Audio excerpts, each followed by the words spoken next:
चिपके हुए रहते हैं। तो हमें इनको कंट्रोल करने के लिए क्या करना चाहिए कि खेत की गहरी जुताई करवा के और जो स्पोर हैं उनको नष्ट करना चाहिए। इससे क्या होता है कि जितनी भी सॉइल बोर्न डिजीज हैं, जो मृदा में जन्म लेने वाले रोग हैं, वो सारे रोग क्या हो जाते हैं, ख़त्म हो जाते हैं। इस तरीके से हम क्या कर सकते हैं, उसको एक सॉइल बोर्न डिजीज से और सीड बोर्न डिजीज से भी रोक सकते हैं।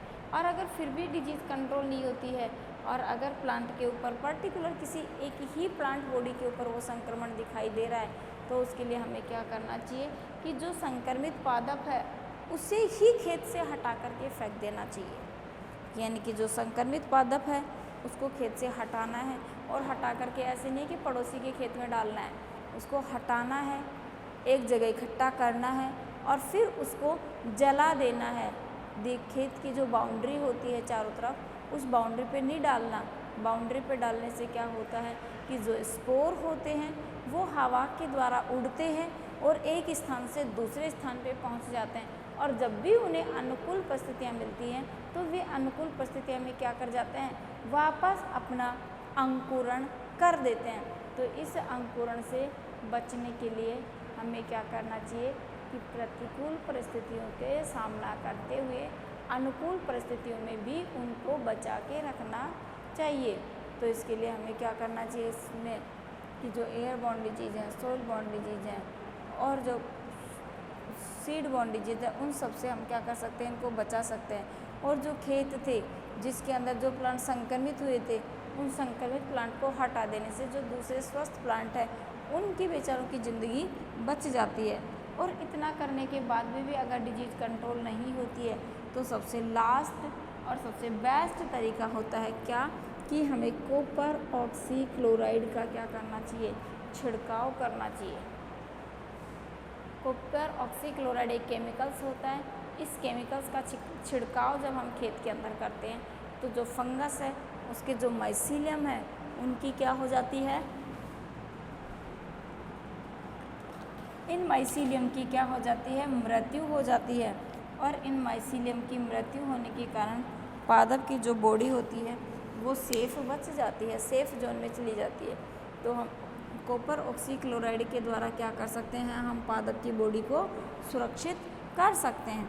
और ये सारे उपाय करने के बाद भी अगर डिजीज़ कंट्रोल नहीं होती है तो सबसे लास्ट तरीका होता है क्या, कि हमें डिजीज रेसिस्टेंट वैरायटी, रोग प्रतिरोधक क्षमता वाली जो पादप की वैरायटी हैं, किस्म जो हैं, उनका उपयोग हमें करना चाहिए। यानी कि रोग प्रतिरोधक क्षमता वाली जो फसल हैं उनको हमें उगाना चाहिए। जैसे बाजरा है तो बाजरे के लिए रोग प्रतिरोधक क्षमता वाली डिजीज रेसिस्टेंट जो वैरायटी है वो है JK3, JK5, JK7।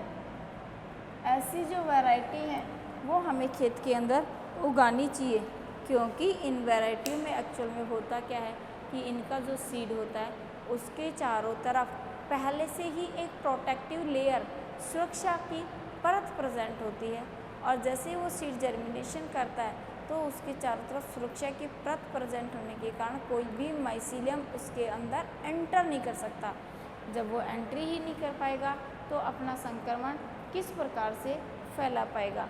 तो इस तरीके से जो है वो हम एक डिजीज़ को क्या कर सकते हैं, कंट्रोल कर सकते हैं। किसके द्वारा, फसल चक्रण द्वारा, सीड बोर्न द्वारा, सॉइल बोर्न द्वारा, प्रमाणित बीज द्वारा, संक्रमित पादप को फसल से हटा करके, या फिर किसी केमिकल्स का स्प्रे करके, या फिर डिजीज रेसिस्टेंट वैरायटी को ग्रो करवा करके।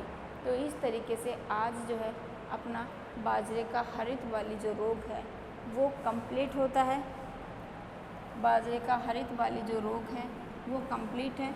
आज अपन इसी एपिसोड के अंदर एक नेक्स्ट जो नया टॉपिक है उसकी बात करते हैं कि जनरल कैरेक्टर्स में से मैंने आपको समझाया था कि एक फंगस जब ग्रोथ करती है तो उसके दो डिवीज़न होते हैं, एक होता है माइकोटा और एक था यूमाइकोटा।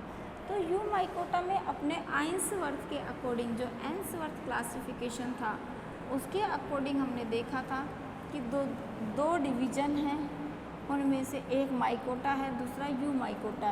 तो जो यू माइकोटा डिवीज़न है उसके 5 सब डिवीज़न और थे, जिसमें से एक सब डिवीज़न और उससे होने वाली 2 डिजीज को हमने बहुत अच्छे से पढ़ लिया है। तो अपन बात करते हैं नेक्स्ट टॉपिक में सब डिवीज़न।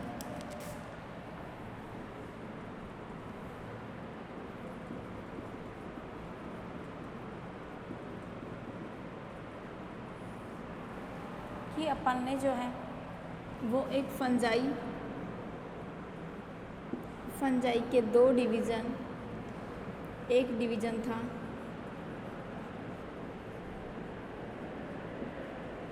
यू माइकोटा और एक डिवीज़न था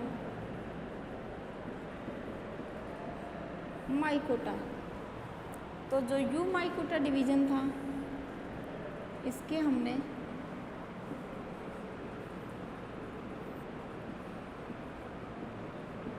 5 सब डिवीज़न देखे थे, जिसमें से एक सब डिवीज़न था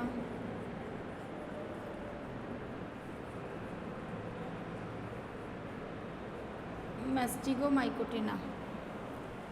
अब इस मैस्टिगोमाइकोटिना से होने वाली 2 डिजीज़ थी। एक डिजीज़ थी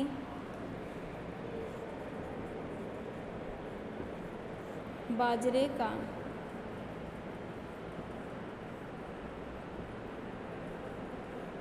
हरित बाली रोग और एक रोग था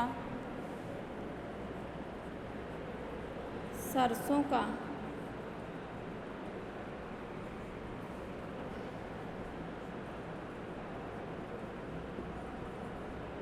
सफ़ेद रोली रोग।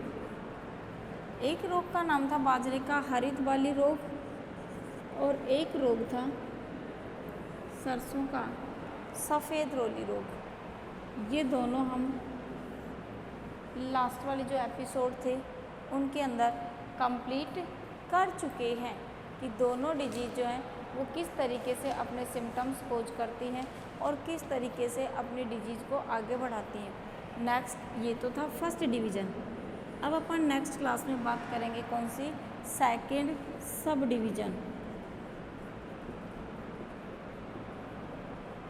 और जो सेकंड सब डिवीज़न है वो है जाइगो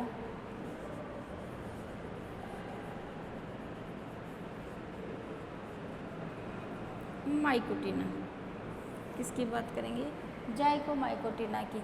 हमने उस दिन क्लासिफिकेशन में ये देखा था कि इसके अंदर टोटल 5 सब डिवीज़न होते हैं, मैस्टिगोमाइकोटिना, जाइगोमाइकोटिना, ड्यूटेरोमाइकोटिना, बेसिडियोमाइकोटिना और एक था एस्कोमाइकोटिना। तो एक जो डिवीज़न था सब डिवीज़न मैस्टिगोमाइकोटिना ये ऑलरेडी कंप्लीट हो चुका है।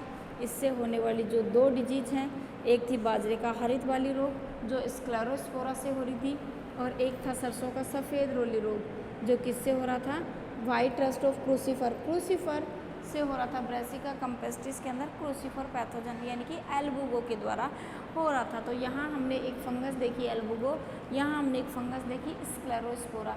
ये दोनों फंगस जो है वो कंप्लीट हो चुकी थी।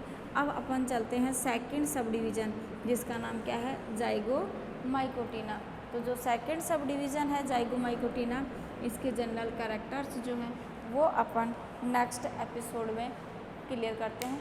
चलो आज की क्लास के लिए थैंक्स।